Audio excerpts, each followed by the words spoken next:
Welcome to Everything Economics. We study microeconomics, macroeconomics, and every other type of economics. Hello everyone. So this is part 2 of the chapter Elasticity and its application. Previously we studied demand and supply, and now this concept is directly linked to those to demand and supply, to that chapter. So today we are going to study about price elasticity of demand. Let me bring up the pen. Yeah, price elasticity of demand. In previous part we studied about elasticity. What is elasticity? It simply means how much one variable changes due to a change in another variable. We find a quantitative change in this chapter, in this concept. So price elasticity of demand measures how much quantity demanded responds to a change in price level. So if, as I discussed in the previous part, if the price of pencil increases from 5 to 6, how much demand will decrease? We will measure that. That's what price elasticity of demand measures. So the formula is simple. Price elasticity of demand is equal to percentage change in quantity demanded over percentage change in price level of the same good. So loosely speaking, it measures the price sensitivity of buyers' demand. This is simply saying that it measures how much the consumer's willingness to demand will change as the price level of the product changes. So for example, insulin is a product that is highly inelastic. So what is insulin? Insulin is used by sugar patients. So it is a necessity. I mean, if you have insulin, whether the price of insulin increases or decreases, you will still purchase insulin because it's important for your survival, right? So for diabetics who need insulin, the demand is so great that price increases have very little impact or effect on the quantity demanded. Price decreases also do not affect the quantity demanded. Most of those who need insulin are holding out for a lower price and are already making purchases. So in this case, the insulin is inelastic. It should be pretty clear that insulin is a necessity for diabetic patients. So for diabetic patients, people who have diabetes or who have sugar, they will purchase insulin whatever the case. So if the price increases or the price decreases, the demand will not change significantly. So in this case, the demand of insulin is highly inelastic. Now let's talk about an elastic product, the demand for an elastic product. On the other side of the equation are highly elastic products. Bouncy balls, for example, are highly elastic in that they are not a necessary good, and consumers will only decide to make a purchase if the price is low. So for example, the bouncy balls, if the price of a bouncy ball is 10, then and the price is increased to, let's say, 20, the demand will decrease significantly because it's not a necessity. It's just a bouncy ball, and you really do not need it to survive. So consumers will might decide to decrease the demand if the price of bouncy ball increases significantly. Therefore, if the price of bouncy balls increases, the quantity demanded will greatly decrease, and if the price decreases, the quantity demanded will increase. So these are an example of elastic product, elastic demand. So I hope you now understand what is elastic and inelastic. An inelastic product was insulin because the demand would not change significantly if the price level changes. Elastic product would be bouncy balls. The demand would change significantly if the price level changes because it's not a necessity. It's just a luxury, or not important for your survival. Next, we have the graph here of price elasticity of demand. We will discuss an example. So first, the price level is P1 here. It is increased to P2. The price increase is 10%. The price increases from P1 to P2. Assume the price increase is 10%. If the quantity falls from Q1 to Q2, if the quantity fall is 15%, then the price elasticity of demand equals 15% over 10% is equal to 1.5. See, here we have the formula: percentage change in quantity demanded over percentage change in price. So the percentage change in quantity demanded is 15%, as you can see in the graph here, and the percentage change in price is 10%, as you can see in the graph here. We simply apply this formula: 15% over 10% is equal to 1.5. Just pause this here and try to understand this figure and this formula right now for a couple of seconds. Alright, so here along the demand curve, here we have the demand curve. Price and quantity move in opposite directions. This is just a characteristic of a demand curve: opposite direction, the movement of price and quantity. So this would make price elasticity negative, because this is a downward sloping demand curve. When you are trying to find percentage in quantity demanded over percentage change in price level, you will get negative answer, because the quantity is decreasing. Here the quantity is negative as it decreases, the price is positive as it increases. So we will get a negative sign in this case, but we will drop the negative sign, the minus sign, and report all price elasticities as positive numbers.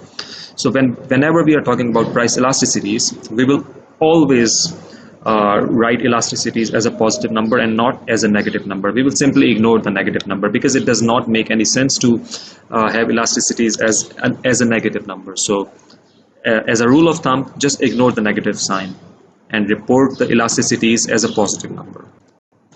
Now we will talk about the formula of price elasticity of demand. So first, here we have the graph of demand for your websites. This is an example that I talked about in previous part. So first we have the price of website $200. At this price the demand is 12. So if you are charging $200, you will get 12 demand for websites in a month. If you increases the price level to $250, the demand would decrease to 8. So how much is the elasticity of demand for these websites?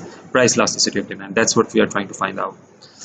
But at the same time, we will also see a small problem in the formula that we discussed previously, and we will modify that formula to find the right answer all the time. All right, so that's important. I will discuss it in further detail now. So the standard method of computing the percentage change is end value minus start value over start value into 100%. In this case, going from A to B, the percentage change in price equals $250 or minus $200 divided by $200, and the percentage change in quantity here, everything else remains the same. The percentage change in quantity is, what is the start value? 12. What is the end value? 8 over, what is the start value? 12 into 100. 100% is equal to 4 over 12 into 100 is equal to 100 over 3. That is 33.3%. So what was the formula before? Percentage change in quantity demanded over percentage change in price. So the price elasticity would be 33.3 over 20%. 5%. Alright, so, but there is a problem. So what is the problem here? The problem is the standard method gives you different answers depending on where you start. Alright, so from A to B, the price rises 25%, quantity falls 33%, as we found out in the previous slide. So the elasticity was 33 over 25. The elasticity was 1.33. But when we are talking about from B to A, which is the same thing, the price falls by 20%, the quantity rises by 50%. So the elasticity is 50 over 20 is equal to 2.5. So how did we get these answers? So start value. So first let's talk about the price level. Start value, if we are going from B to A, the start value was 250. End value 200 over start value 250 into 100.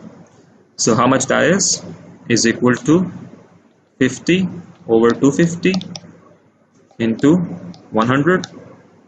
That is equal to 20%. You can find that out yourself. So it is 20%. See, so the price fall is 20%, and if we find it for quantity, we will find the answer. The answer is 50%. So 50 over 20 is equal to 2.5. These should have been same, not different. So that is the problem. So when we move from point A to point B, or from point B to point A, the answer should be same because it's a straight line. But that is a problem of the standard formula. So we will just modify this formula a little bit.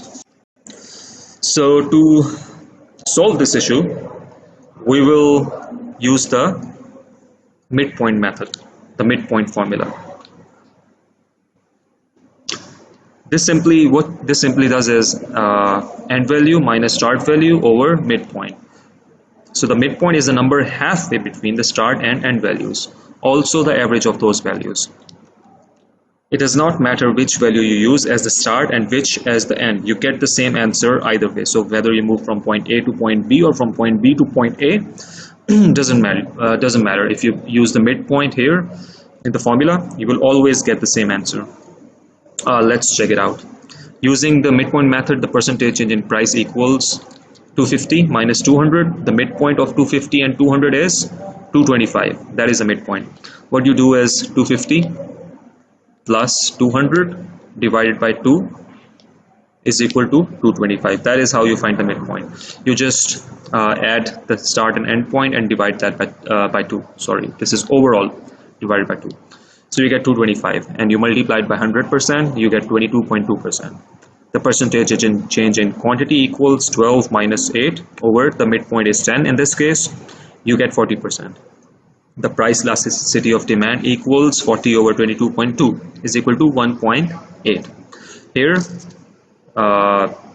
we changed the price from 250 to 200. The price decreased from 250 to 200. Now let's see the other way around.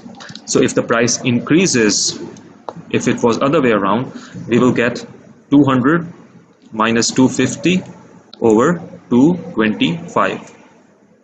And we will get the same answer, 22.2. And here in this case, if it was the other way around, we would get 8 minus 12 over 10. In 200, we will get the same answer, but there will be negative sign, negative 40%. We will just ignore the negative sign as I discussed before and just report this as 40%. And then again, 40 over 22.2, the same answer. So it doesn't matter whether we move from A to B or B to A. If we use the midpoint formula, we will always get the right answer, the same answer. So whenever you're trying to find price elasticity of demand, always use the midpoint formula. All right, let's just discuss this example.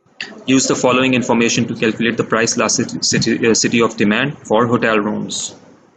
If price is equal to $70, quantity demanded is 5,000. If the price is increased to $90, the quantity demanded is 3,000. You want to find out how much elasticity of demand the hotel rooms have. So the answer is, use midpoint method to calculate percentage change in quantity demanded, which is 5,000 minus 3,000 divided by 4,000. The starting point was 5,000, ending point was 3,000, and the midpoint is 4,000, which we get 50%. Percentage change in price was $92.70. 90 minus 70 divided by the midpoint is $1.80, that is 25%.